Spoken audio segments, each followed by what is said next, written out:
त्याच्या वापरावरती राज्यातील नेमकी काय चर्चा झाली आणि कोणते निर्बंध लागू शकतात, विशेषतः मास्कबाबत काय?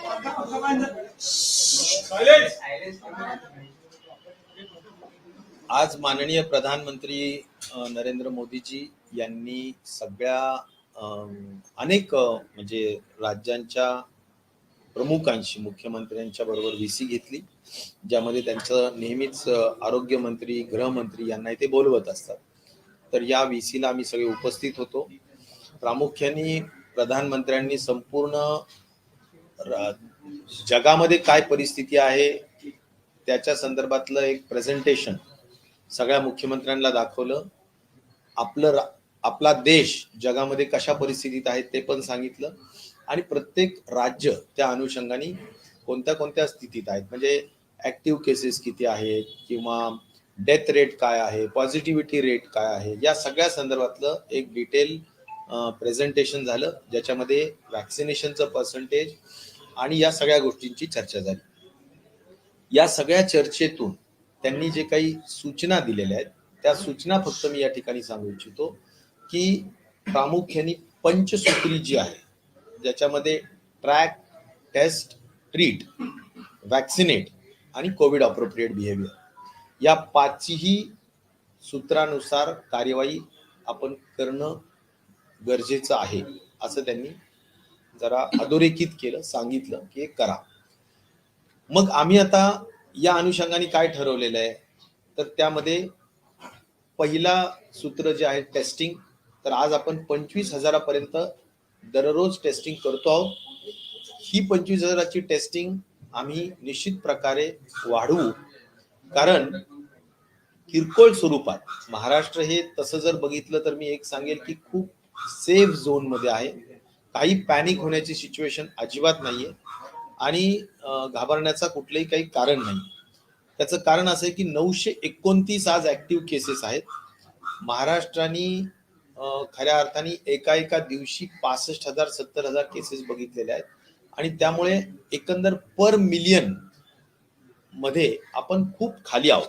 कारण पर मिलियन ऍक्टिव्ह केसेस मध्ये जसं मिझोराम पर मिलियन मध्ये 635 आहे, दिल्ली 248 आहे, केरला 82 आहे, हरियाणा 73 आहे, उत्तराखंड 44 आहे, असे जे काही कर्नाटक 28 आहे, लडाख, परंतु महाराष्ट्र मात्र 7 आहे पर मिलियन. म्हणजे दर 10 लाखामागे किती केस, तर महाराष्ट्रामध्ये 7 केसेस आहेत. आणि त्यामुळे आज अशी एकदम काळजीसारखा नक्कीच विषय नाहीये, एवढं मी जरूर सांगेल. परंतु जे काही काळजी घ्या आणि काही कार्यवाही करा या संदर्भात ज्या काही बाबी सांगितलेल्या त्याच्यामध्ये टेस्टिंग आम्ही नक्की वाढवू. ट्रॅकिंग, जे काही क्लस्टर्स आता जिथे जिथे आहेत, ज्या भागात संख्या येते त्याची आम्ही निश्चित प्रकारे ट्रॅकिंग करू, म्हणजे ज्यांचे क्लोज कॉन्टॅक्ट्स आणि डिस्टंट कॉन्टॅक्ट्स हे सगळे ट्रॅकिंग करू आणि ट्रीटमेंट गरजेप्रमाणे निश्चित प्रकारे करू. त्याचबरोबर जर काही पॉझिटिव्ह आढळलं तर त्याच्या बाबतीतलं जे जिनोमिक सिक्वेन्सिंग आहे ते पण करायला सांगितलं, कारण आपल्या देशामध्ये तरी ओमायक्रॉनच सर्व दूर आहे.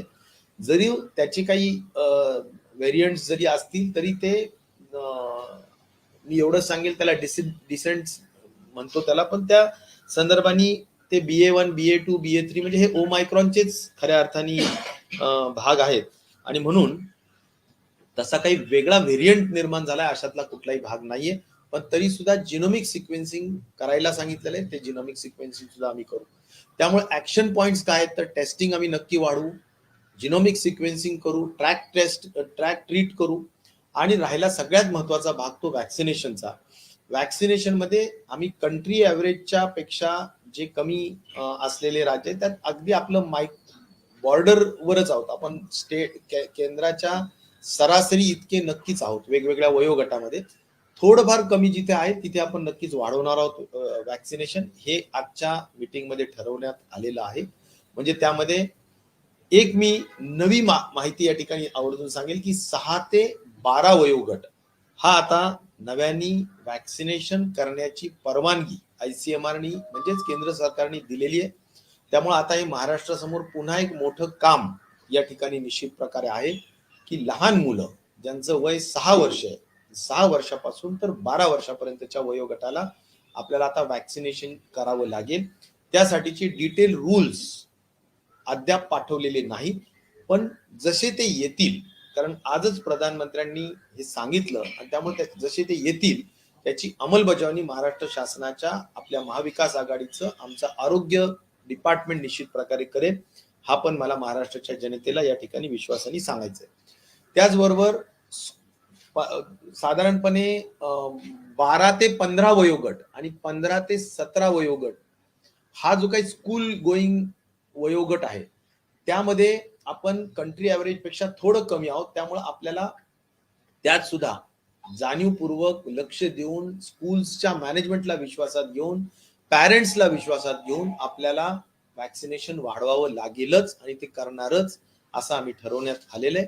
आणि आता एकच चॅलेंज आहे की आता जून महिन्यामध्ये नेमकं म्हणजे आता खऱ्या अर्थाने सुट्ट्या पण लागतील मे महिन्यात, तर त्यामुळे थोडे चॅलेंजेस आहेत, पण तरी सुद्धा या वयोगटात आपल्याला वाढवायचं आहे.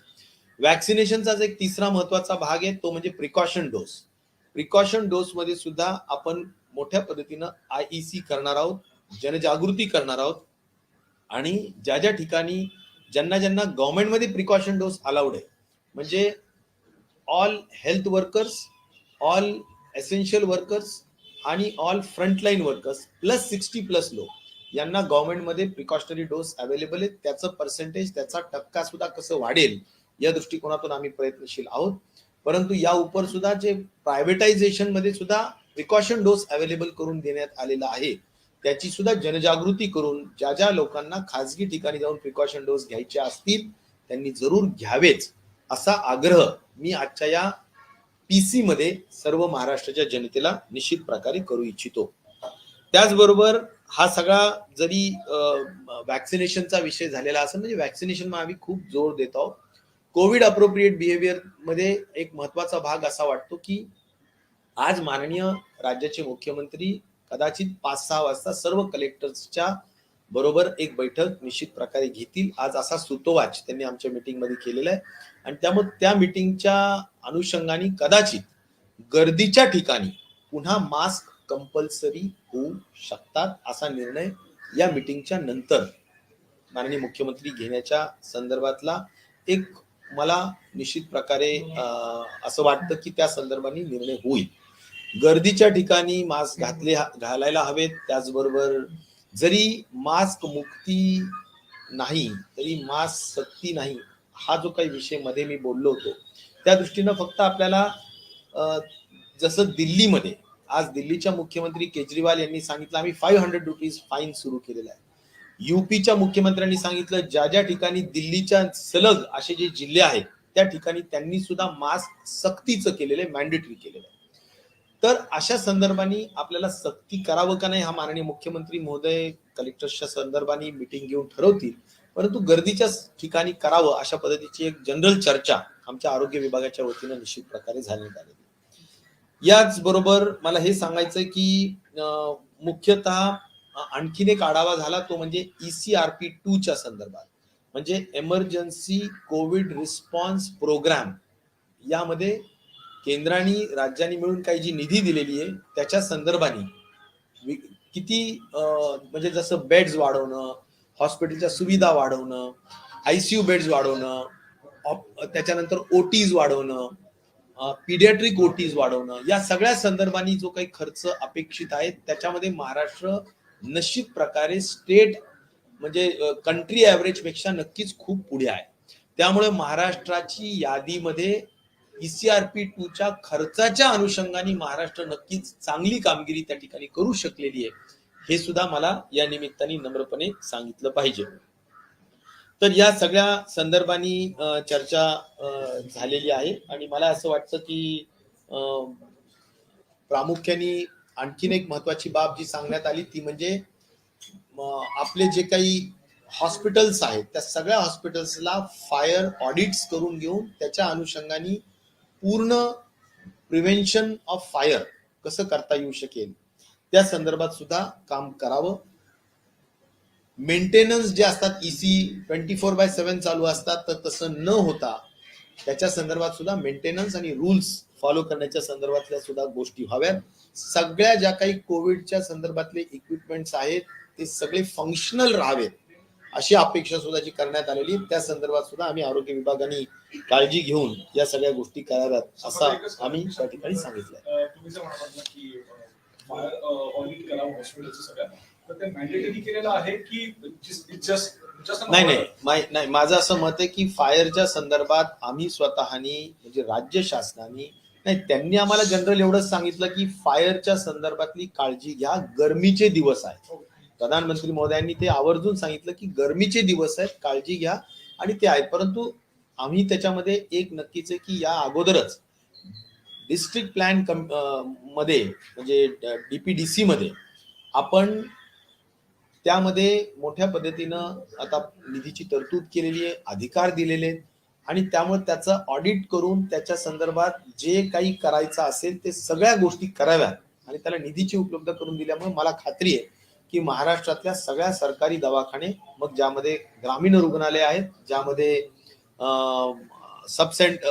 उपजिल्हा रुग्णालय आहेत, जिल्हा रुग्णालय आहेत, या सगळ्या ठिकाणी आपण निश्चित प्रकारे या फायर ऑडिटचं कॉम्प्लायन्स करण्याच्या संदर्भातला आपण निर्णय त्या ठिकाणी निश्चित प्रकारे घेत आहोत.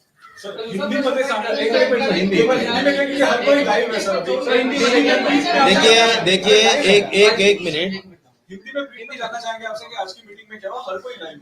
नाही, आणखीन एक फक्त मराठीतला मुद्दा सांगतो मी की आज एक महत्वपूर्ण बैठक अशी पण झाली की ज्याच्यामध्ये सुप्रीम कोर्ट, हायकोर्ट याच्या संदर्भात बऱ्याच गोष्टी झालेल्या होत्या आणि सगळे महाराष्ट्रातले मुलं सुद्धा याची वाट बघत होते, आणि ते म्हणजे आमच्या health department, public health department आणि मेडिकल एज्युकेशन डिपार्टमेंट यांच्यातला महत्वाचा भाग होता.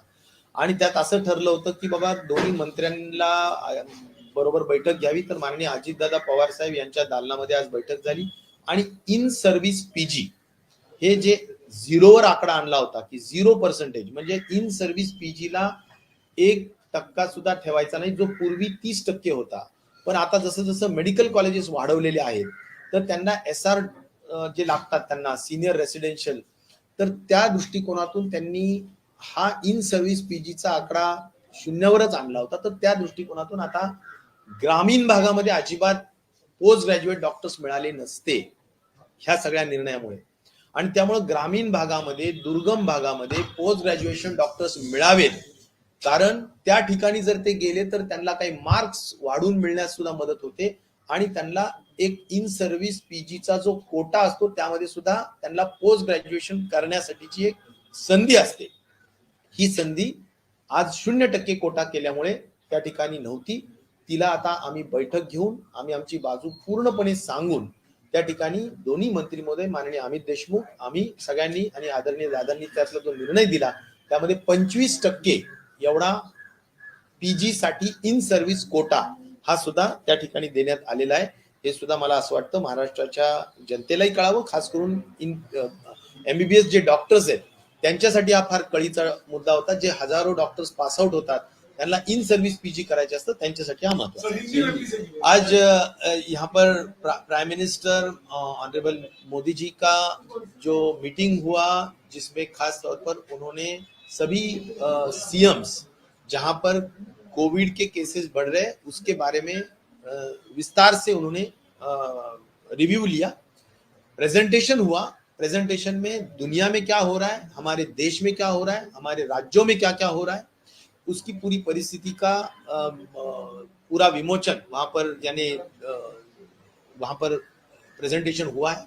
और उसमें बहुत क्लियरली कुछ इंस्ट्रक्शंस राज्यों के लिए दिए गए, जिसमें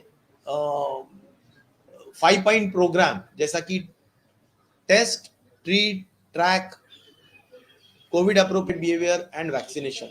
तो ऐसे ये जो 5 पॉइंट प्रोग्राम है इसके तहत काम होना फिर एक बार जरूरी है, क्योंकि देश की थोड़ी एक्टिव केसेस की संख्या बढ़ी है.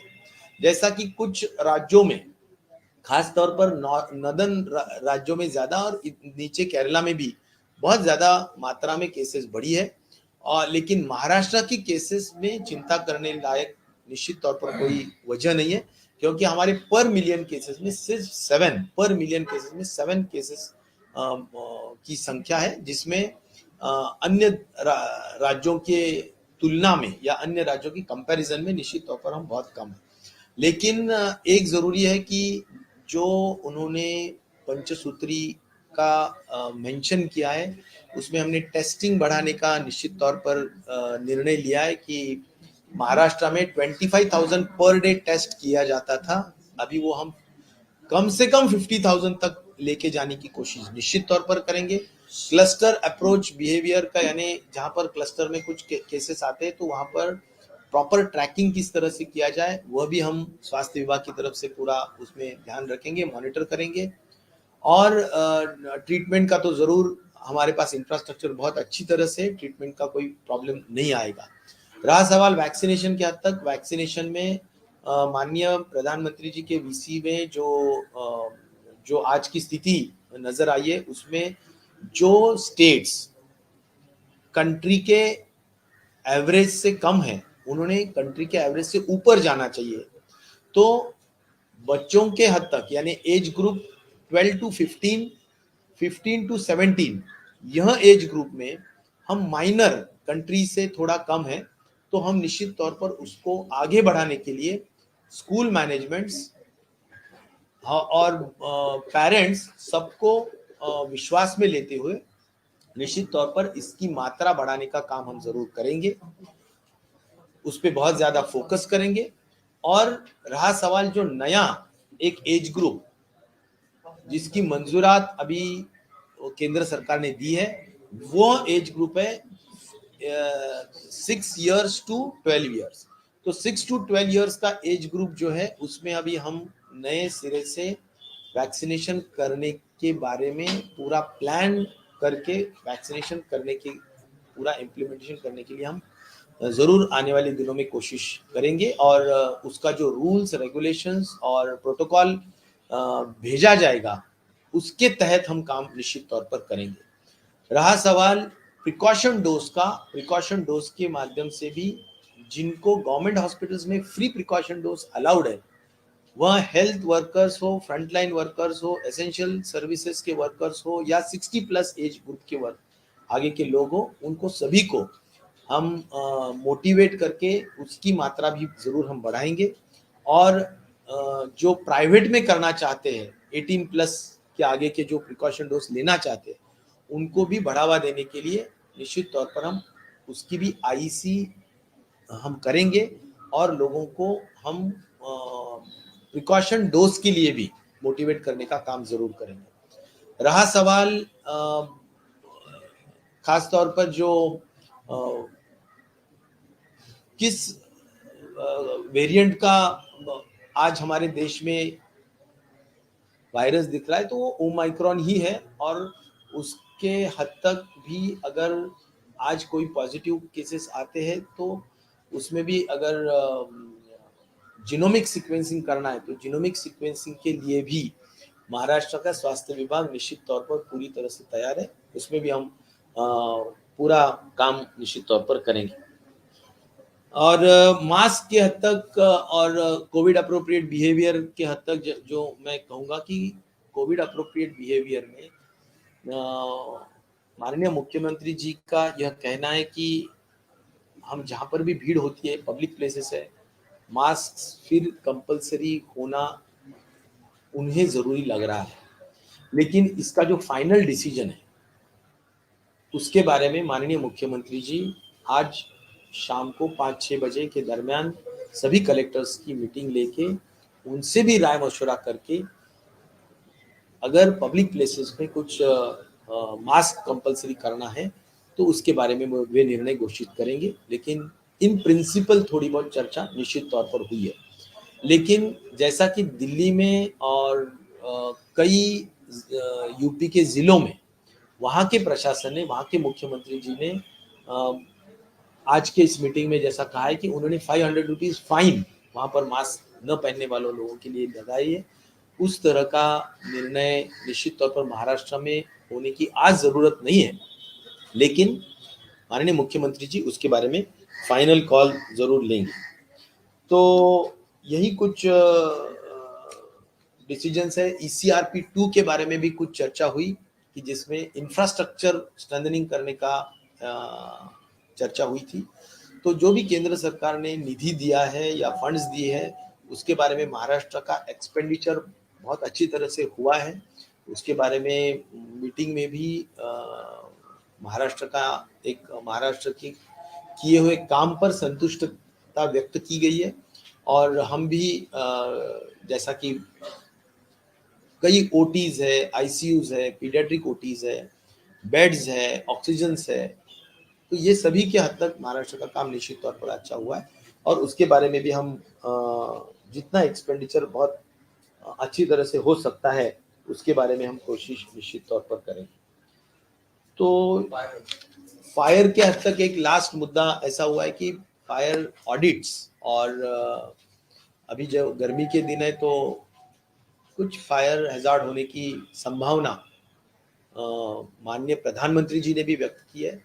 तो उसके पहले ही एक्चुअली पहले जो 2 घटनाएं यहाँ पर हुई थी उसके अनुसार माननीय उप मुख्यमंत्री जी ने हमें एक स्पेशल फंड्स का प्रावधान किया है डीपीडीसी के माध्यम से और हमने सभी कलेक्टर्स को चिट्ठी लिखी है, बहुत स्ट्रिक्टली उनको कहा है कि फायर ऑडिट इज मैंडेटरी, सभी लोगों ने फायर ऑडिट करके लेना चाहिए। उसके लिए जो भी निधि लगेगी या उसके लिए जो भी फंड लगेंगे वो डीपीडीसी से उसको खर्च एक्सपेंडिचर करने के लिए उसको अप्रूवल मान्यता दी गई है। तो मुझे लगता है बहुत बड़े पैमाने पर इसका काम हुआ है। अगर कुछ जिले पीछे है तो उनको आगे लेके जाने के लिए भी हम रिव्यू लेके कोशिश जरूर करेंगे। सर, आजच्या मीटिंग मध्ये पेट्रोल डिझेलवर देखील चर्चा झाली, तर त्याबद्दल तुम्ही काय सांगाल? नाही, ठीक आहे, त्यांनी सांगितलं एवढंच की काही पेट्रोलच्या किमती साठी काही एक्साईज आपल्या व्हॅट मध्ये आपण काही कमतरता करावी।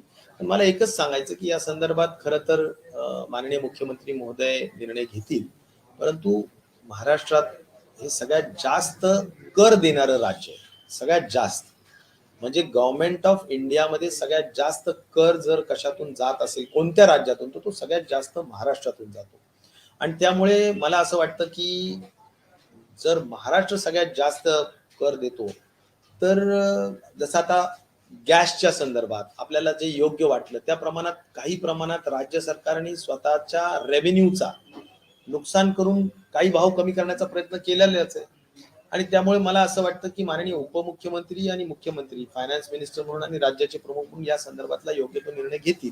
पण माहिती मी एवढंच सांगेल की राज्य आपला सगळ्यात जास्त कर भरतोच जगात, म्हणजे देशाच्या तिजोरी भरण्यामध्ये आज आपला राज्य सगळ्यात नंबर 1 स्टेट आहे। अप्रॉक्सिमेटली 17% पर्यंतचं आपलं कॉन्ट्रीब्युशन देशाच्या कराच्या संदर्भात आपल्या देशातून जातं, परंतु या संदर्भातला जो काही निर्णय असेल ते मुख्यमंत्री उपमुख्यमंत्री घेतील। हिंदी में जानना चाहिए ये पेट्रोल डीजल के बारे में जैसा मैं ये कहना चाहूँगा कि निश्चित तौर पर वैट में कुछ कमी करने के बारे में जो विनती की गई है, मैं इतना ही कहूँगा कि इसके बारे में माननीय मुख्यमंत्री जी, माननीय उप मुख्यमंत्री जी और वो निर्णय लेंगे। लेकिन मैं इतनी जानकारी जरूर रखता हूँ कि हमारा राज्य सबसे ज्यादा टैक्स कलेक्ट भी करता है और जो कंट्रीब्यूट करता है देश के रेवेन्यू में वो सबसे हाईएस्ट यानी नंबर 1 स्टेट की जो ये करता है और उसके ऊपर 17% अप्रॉक्सीमेटली हमारा कंट्रीब्यूशन देश के टोटल रेवेन्यू में है। मुझे लगता है कि और जैसा कि हमने एक गैस के कीमत कम होना चाहिए, आम आदमी को गैस कम कीमत में मिलना चाहिए, इसलिए हमने कुछ राज्य सरकार ने निर्णय लिया कि उसके ऊपर कुछ हमारा टैक्सेशन कम करके गैस सस्ता करने के लिए जरूर कोशिश किया है। तो महाराष्ट्र गवर्नमेंट ये प्रो पब्लिक है, प्रो कॉमन पर्सन है, इतना मैं इसके हद तक कहना चाहूंगा और इसके बारे में जो भी है माननीय मुख्यमंत्री जी डिसीजन ले। आपसे पूछना था कि जैसे एपिडेमिक एक्ट और डिजास्टर मैनेजमेंट एक्ट जो है वो विड्रॉ किया गया था कुछ हफ्ते पहले, तो अगर कोविड से किसी की अगर डेथ होती है तो क्या कोविड प्रोटोकॉल उसमें फॉलो किया जाता है या जाएगा? इसके बारे में थोड़ा संभ्रम है कि कोविड से अगर किसी की डेथ होती है तो जो पहले का कोविड प्रोटोकॉल था कि कुछ लिमिटेड लोगों को ही जो है वो प्रदर्शन के लिए परमिशन मिलती थी, ये प्रोटोकॉल मुझे क्या लगता है कि अभी जो पहले जो था कि 5 लोग या 10 लोग सिर्फ इतना ही अलाउड थे फ्यूनरल के लिए, तो वो इतना अभी इतना सख्ती से कुछ रेस्ट्रिक्शंस लगाने की आज की स्थिति निश्चित तौर पर नहीं है। हम नजर रखे हुए हैं और आने वाले दिनों में इसके बारे में जो भी जैसा भी संख्या कुछ अगर बढ़ती है तो कुछ अलग अलग टाइप के रेस्ट्रिक्शंस लगाने के बारे में टाइमली सोचा जाएगा। सर इंग्लिश में only I am here from an English channel. I'll quickly do it. हो गया ना बाइट आपको सॉरी हमारा कौन सा वाला बूम है ये वाला नहीं हो गया है क्या सही में? सर बस इंग्लिश का बचा नहीं है वन सेकंड। किसका बचा है किसका बचा हो गया ना हाँ। मैं बस हटी रही हूँ मेरे को एक ही सवाल पूछना है We are being joined by Maharashtra's Health Minister, Mr. Rajesh Topi. Thanks a lot for talking to us, sir. My first question is, if you can tell our viewers that when it comes to COVID, where does Maharashtra stand? What's our condition right now? Actually, if I speak on numbers, we are on 11th number. Right. So it is always the parameter which is noted is per million active cases. So in per million active cases parameter, Maharashtra stands on 11th number of state, like 11 number I mean to say, like we have 7 active cases per million.